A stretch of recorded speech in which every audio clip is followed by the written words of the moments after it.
Salut Sophie!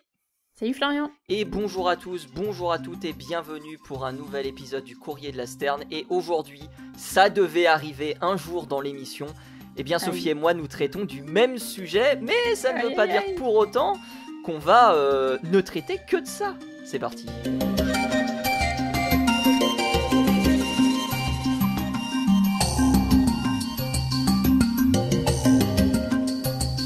Comment ça va Sophie ?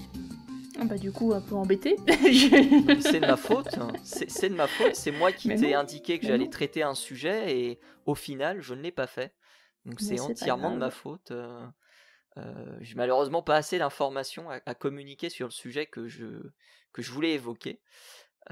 Donc on va en parler dans la rétro piou piou bien sûr. Mais donc du coup on parle de quoi Sophie aujourd'hui ? J'attends, je suis surpris, je suis extatique de savoir. Ah, évidemment. Eh ben on va parler d'un petit oiseau qui s'appelle la rousserolle des Seychelles. Et on va parler de son divorce. Exactement. On va parler du divorce de la rousserolle des Seychelles. Ça va être assez marrant. Oui, enfin quand on parle du divorce c'est jamais très drôle, mais oui, c'est une étude assez intéressante à étudier parce qu'il y a plein de choses à dire autour de ce sujet. Mais d'abord, eh bien, comme toujours, la rétro piou piou.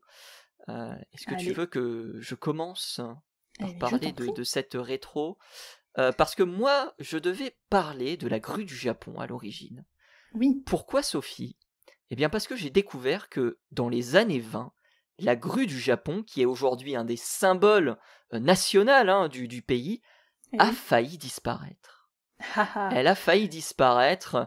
Franchement, j'ai été extraordinairement surpris de cette information. Et on fêtait justement cette année, pas plus tard qu'il y a quelques jours, eh bien la redécouverte de 10 oiseaux qui avaient été trouvés sur l'île d'Hokkaido, à l'est de l'île d'Hokkaido, dans les marais de Kushiro. Et c'est à partir de ce petit groupe d'oiseaux, une dizaine donc, eh bien qu'on a commencé à refaire des actions de conservation, à construire un protocole de conservation à partir des années 50. Et c'est réellement à partir des années 58-60 eh bien, que ce programme de, on va dire, conservation de l'oiseau a commencé à être mis en place. Et, comme vous le savez sans doute, puisqu'aujourd'hui on parle de la grue du Japon en tant qu'emblème national, a porté ses fruits. Et ce que je voulais évoquer, et c'est peut-être quelque chose que j'évoquerai la semaine prochaine, en fonction des informations que j'aurai à ma disposition, eh bien c'est que cet oiseau aurait été notamment conservé, le programme de conservation aurait été flamboyant. Pourquoi ? Eh bien parce que les enfants auraient été impliqués dedans. C'est une étude menée par Janet Borland que l'on retrouve donc dans Environment History en date de janvier 2022. C'est une étude malheureusement qui n'est pas disponible au public et c'est de ça dont je voulais parler, c'était de vous parler de comment les enfants ont influencé justement le programme de conservation de la grue du Japon qui est aujourd'hui devenu un emblème national du pays. Voilà ce que je voulais évoquer et malheureusement ce que je n'ai pas pu évoquer pour eh bien, la raison que je vous ai citée il y a quelques instants. Hélas. Eh ben écoute, il faudra apprendre à parler japonais, comme ça je suis sûre qu'on aura des infos de première main. la publication est en anglais, malheureusement elle est derrière un paywall, donc c'est pour ça que je n'ai pas pu avoir accès à ces informations. Et les informations, mine de rien, sur ce programme de conservation sont très éparses. Même sur les sites japonais, on a assez peu d'informations finalement sur les programmes de conservation de cet oiseau. Donc voilà, c'est malheureusement par manque d'informations que je n'ai pas pu traiter ce sujet aujourd'hui. Très bien.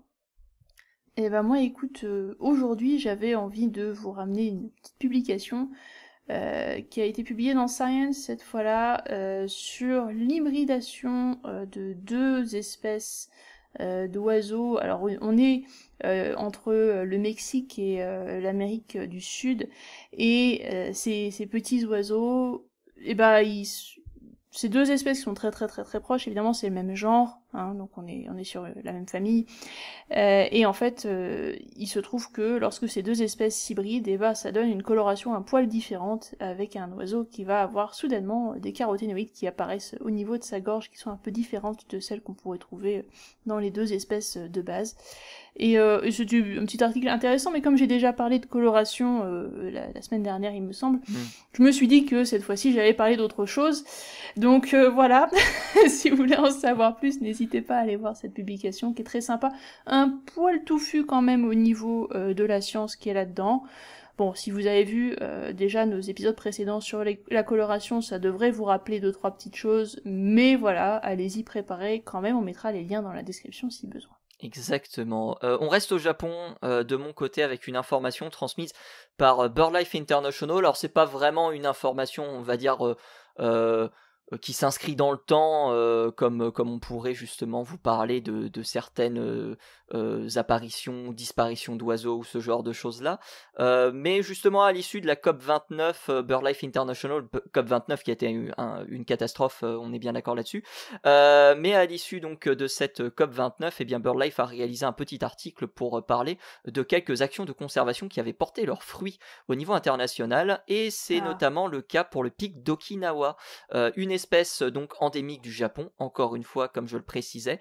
Au début des années 90, l'oiseau ne comptait qu'environ 50% de couples reproducteurs.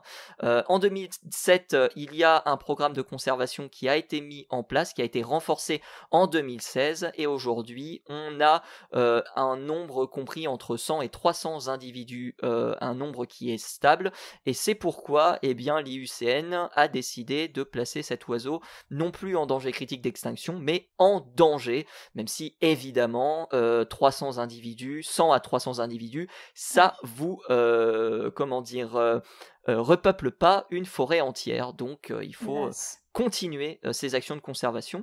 Mais voilà, je voulais parler aussi de cette petite information. On a parlé il y a pas longtemps d'un oiseau qui a disparu. Il y en a certains qui se portent un tout petit peu mieux.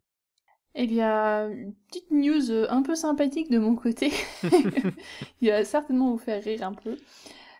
Vous savez que les dindes en Amérique du Sud, c'est des oiseaux qui sont chassés.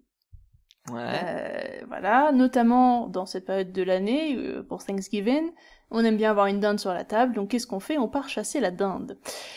Sauf que, il semblerait que ça devienne de plus en plus difficile pour les chasseurs de chasser les dindes, parce que les dindes, elles s'adaptent.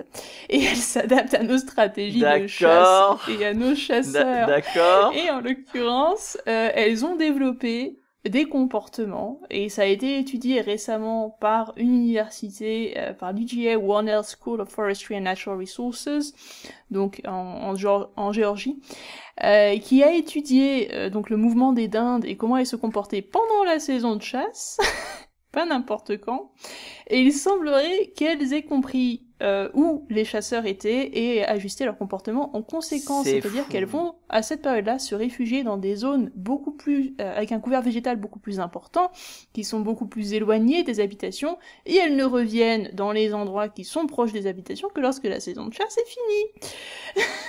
C'est fou, voilà. Incroyable. Donc c'est assez drôle. Par contre, le petit problème avec ça, c'est que dans ces environnements qui sont plus loin de l'homme et qui sont avec un couvert végétal plus important, vous avez aussi plus de prédateurs qui ne sont pas l'homme, du coup. Et donc c'est un petit peu... c'est aussi un problème pour elles, parce que certes, elles vont pas se faire choper par le chasseur, mais il est possible qu'elles se fassent attraper par quelque chose d'autre dans ces cas-là. Donc voilà, il faut... C'est une balance entre les deux, faut essayer d'arriver à tirer son épingle du jeu au maximum, mais ces oiseaux-là s'adaptent bien, il semblerait, et sont, contrairement à ce qu'on pourrait penser, pas du tout stupides. Incroyable, incroyable. Moi, ça me rappelle une étude sur la patate vulturine il y a quelques années, qui montrait justement de manière satellitaire, donc des plans par satellite, que les individus se réunissaient par groupes sociaux. D'accord. Je sais pas si je sais pas si t'avais vu cette étude, ça date d'il y a peut-être 3 ans, 4 ans, quelque chose comme ça. Non, je Et, crois pas l'avoir vu passer celle-là. et c'était particulièrement intéressant à voir parce que généralement les groupes sociaux, on s'attend à les voir chez certaines espèces d'oiseaux, on va dire très classiques, qu'on a l'habitude de citer très régulièrement dans le courrier de la Sterne. Mais chez la Oui. pintade, ça a surpris beaucoup de gens de voir ce genre de comportement aussi exister. Donc, Mais les gens sont toujours surpris par ce genre d'oiseaux absolument. quand ils ont des comportements un peu différents, alors qu'en fait c'est pas vraiment c'est pas une surprise au final. Quand vous connaissez bien l'animal, ça devrait pas être une surprise. Absolument. Moi de mon côté j'ai terminé pour la rétro. Est-ce que t'as une information à rajouter, Sophie? Non, je crois que c'est tout. C'est déjà pas si mal. On va partir pour les Seychelles du coup, tous les deux. Allez, À la on est parti rencontre pour de les la Seychelles. rousserolle des Seychelles. Je vais commencer Mhm. et puis tu prendras ma suite. Alors c'est un oiseau qui, un peu comme le pic d'Okinawa que j'ai cité il y a quelques instants et comme la grue du Japon, qui a connu comment dire, des années 50-60 compliquées puisque en 1960, dans les années 60, il n'y avait que 29 individus qui ont été retrouvés dans un hectare de mangrove de l'île Cousin. Oui, l'île Oui. Cousin, c'est une île qu'on a déjà évoquée dans le courrier de la Sterne. J'ai l'impression qu'on On fait toujours les mêmes choses. on bouge pas beaucoup géographiquement dans l'émission depuis quelques épisodes.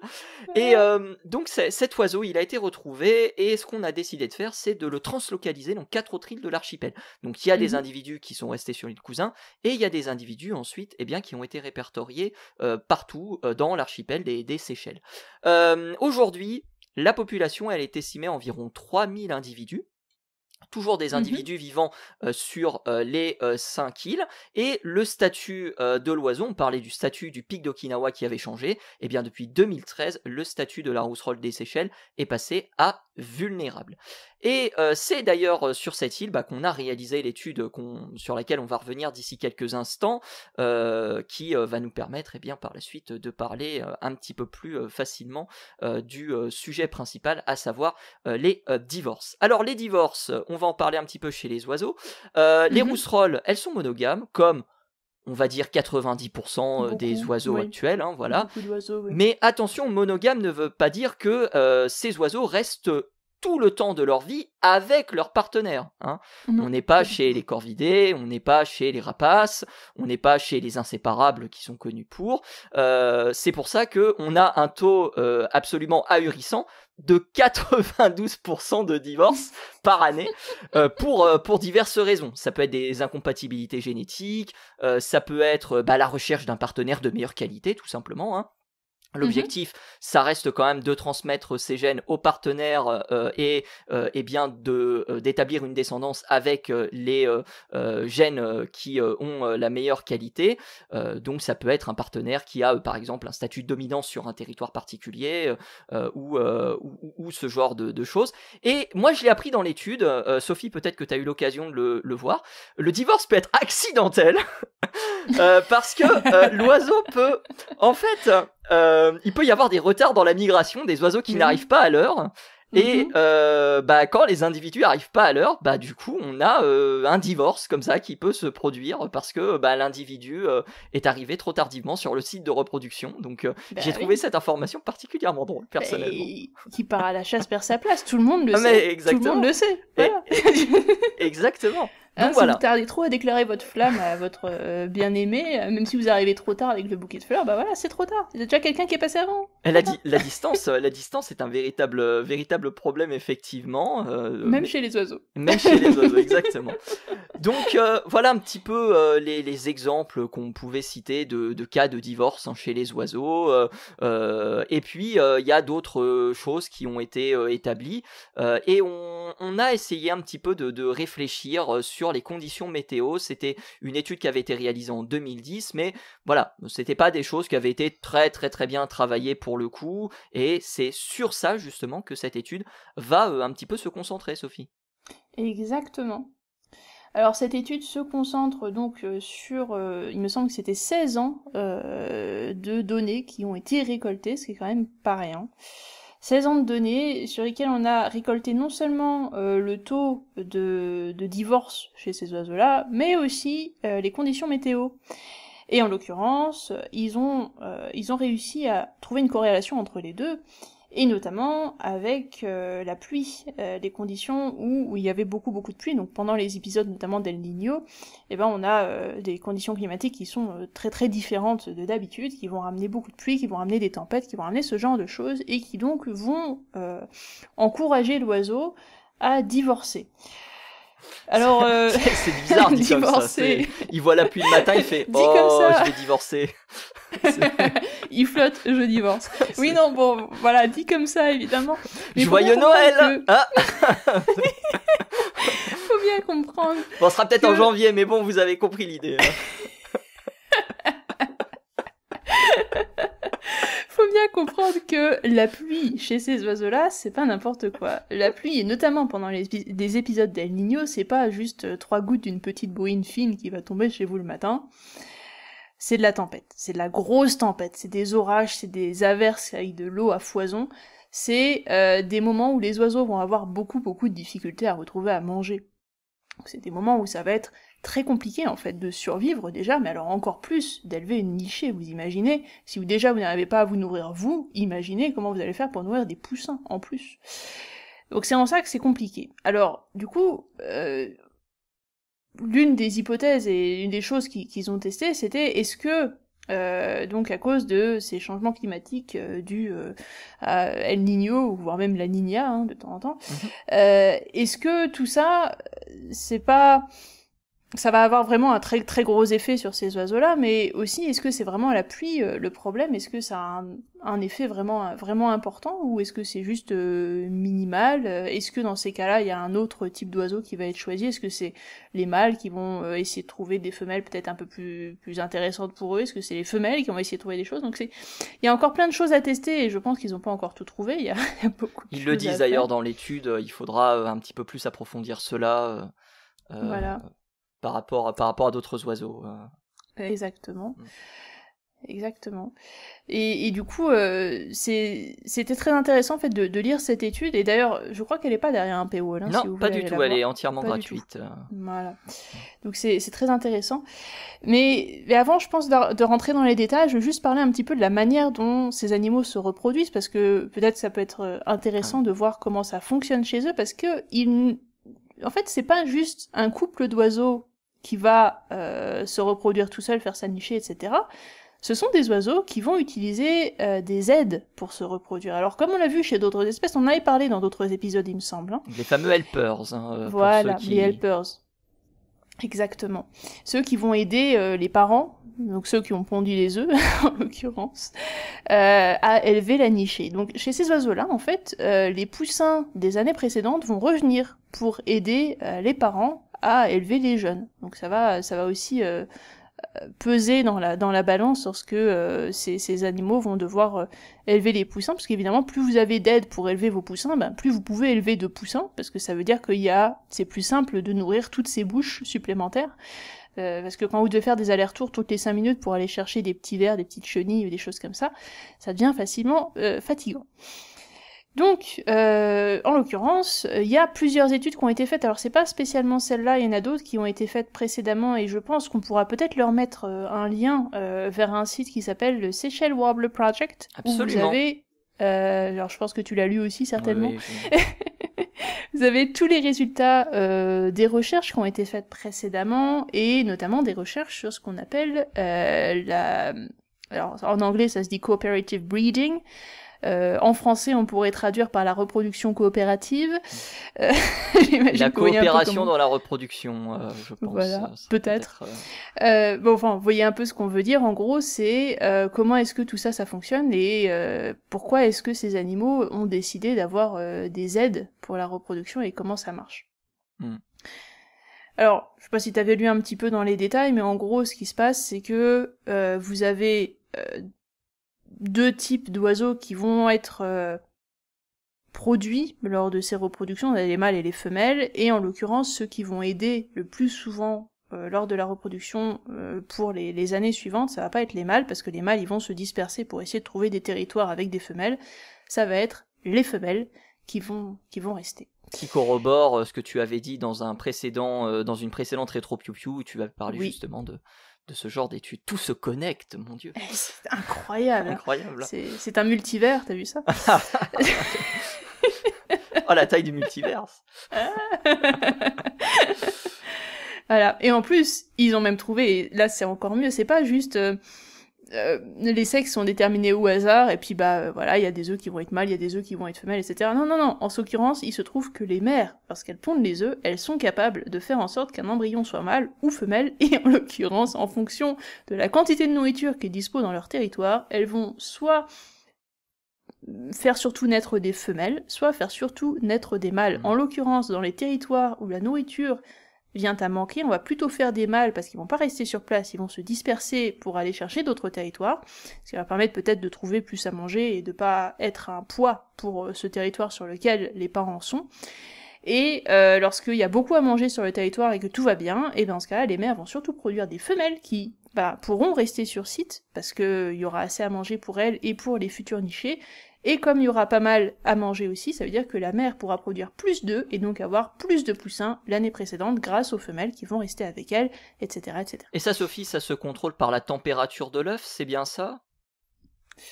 Alors, normalement, c'est déterminé par les chromosomes, c'est pas déterminé par la température de l'œuf, ça, c'est plus chez les tortues voilà, okay. C'est ça. Les tortues, les crocos, ce genre de choses, effectivement, vous allez trouver une température déterminée, qui va déterminer le sexe de l'oiseau, pas de l'oiseau, du coup, du reptile, autre que l'oiseau, évidemment. Mais chez les oiseaux, non, c'est pas déterminé comme ça, c'est pas la température qui va déterminer ça.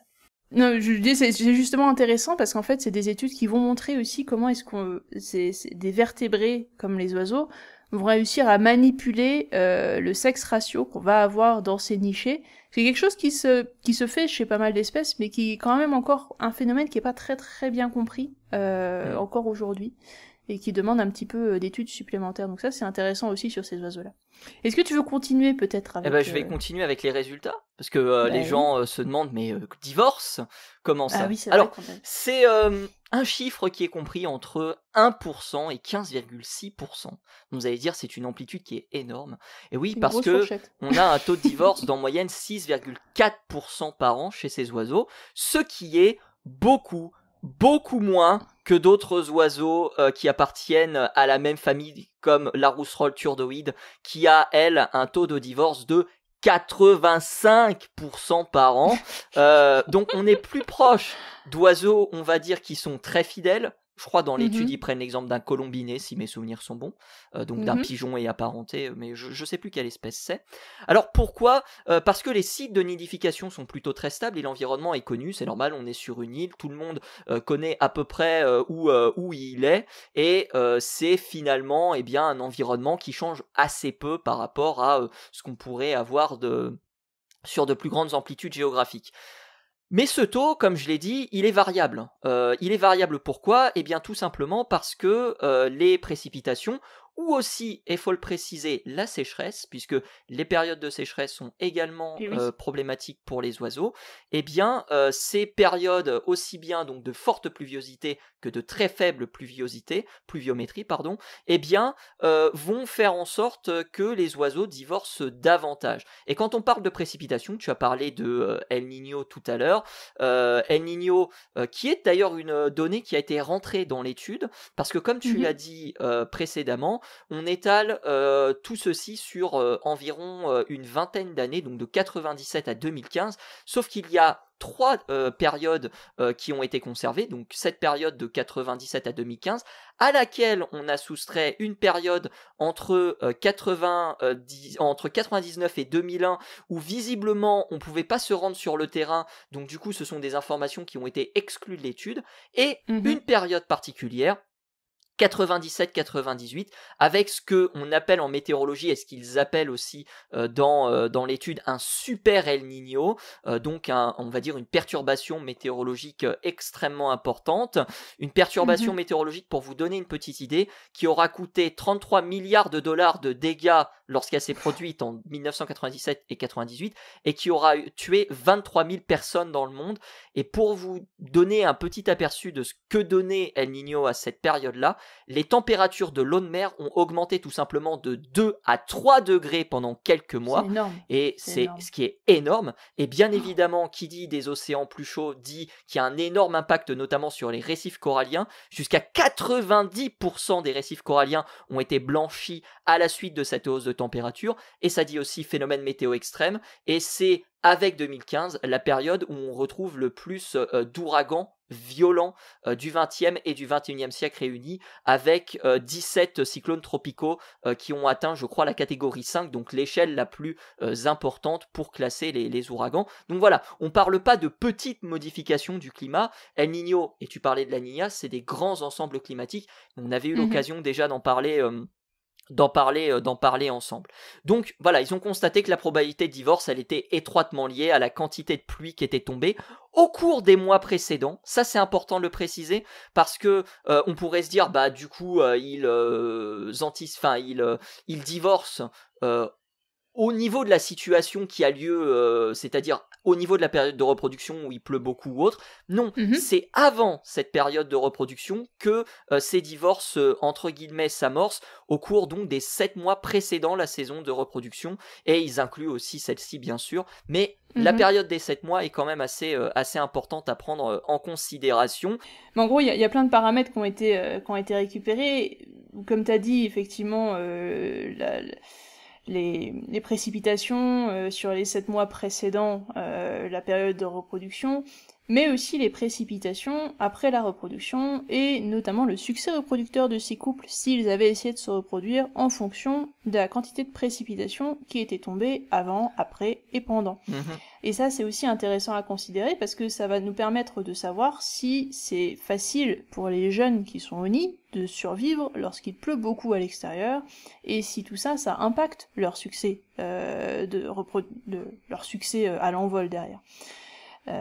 Donc ça, c'est aussi des données qui sont intéressantes à traiter, notamment dans un contexte de changement climatique comme ce qu'on a aujourd'hui, parce que ce sont des choses qui vont non seulement servir à cette espèce-là, mais aussi à la conservation d'autres espèces. Donc c'est pour ça que cette publication est intéressante, c'est pour ça qu'on voulait en parler tous les deux. Et elle est intéressante, et je pense peut-être qu'on conclura là-dessus, Sophie, et j'ai retrouvé justement dans mes notes ce que je voulais dire, et pour le coup, je vais presque citer l'étude, parce que bien que la période des précipitations prédisait le divorce et influençait la capacité des oiseaux à avoir une descendance, donc à pondre des œufs et à élever des petits, eh bien le fait de ne pas devenir parent n'a pas forcément rendu les couples de fauvettes de Seychelles plus susceptibles de divorcer, et à l'inverse, certains oiseaux qui ont divorcé ont quand même réussi à produire une progéniture, voire plusieurs, ce qui pose, et c'est finalement, on va dire, la grande perspective de l'étude, d'autres paramètres à prendre en considération. Donc c'est pas uniquement les précipitations, c'est un paramètre parmi tant d'autres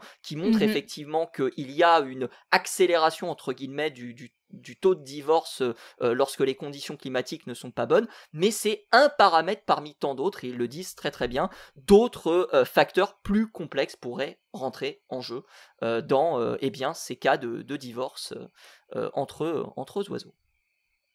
Exactement. Enfin, merci de préciser tout ça. Bah écoute, merci beaucoup. Je ne sais pas si tu as quelque chose à rajouter sur cette publication qu'on a, je pense, plutôt bien balayé ensemble. Ah, je pense qu'il y a eu pas mal de choses, effectivement. Non, bah, dans mon cas, ça m'a l'air intéressant. Il y avait aussi un petit truc, on a parlé des helpers tout à l'heure pour dire que voilà, ils avaient un mode de reproduction un peu différent avec les poussins des années précédentes qui venaient aider à s'occuper de la nichée de l'année suivante.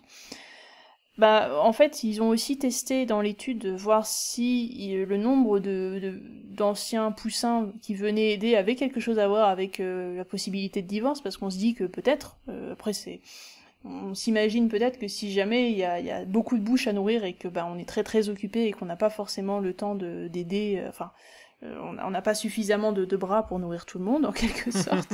Peut-être que d'avoir des gens qui aident à côté, ça pourrait favoriser et diminuer le nombre de divorces aussi, voire même avant la couvée. Si vous avez encore des oiseaux des années précédentes, des jeunes qui sont encore sur place dans le même territoire, on pourrait supposer que peut-être ils sont plus à même de ne pas divorcer et d'avoir des couvées qui vont réussir cette année-là, et en fait, bah, pas vraiment. Il semblerait que ça n'ait pas trop d'impact sur le taux de divorce, donc vous pouvez vous faire aider, mais ça vous empêchera pas de divorcer. Mais il y avait une étude qui avait été réalisée sur le jet de Stellar, donc complètement un autre oiseau, même si on reste dans les passériformes, qui montrait qu'à partir de 3 helpers, l'aide n'était plus vraiment... Il y avait plus de bénéfices, en fait, à tirer de l'aide.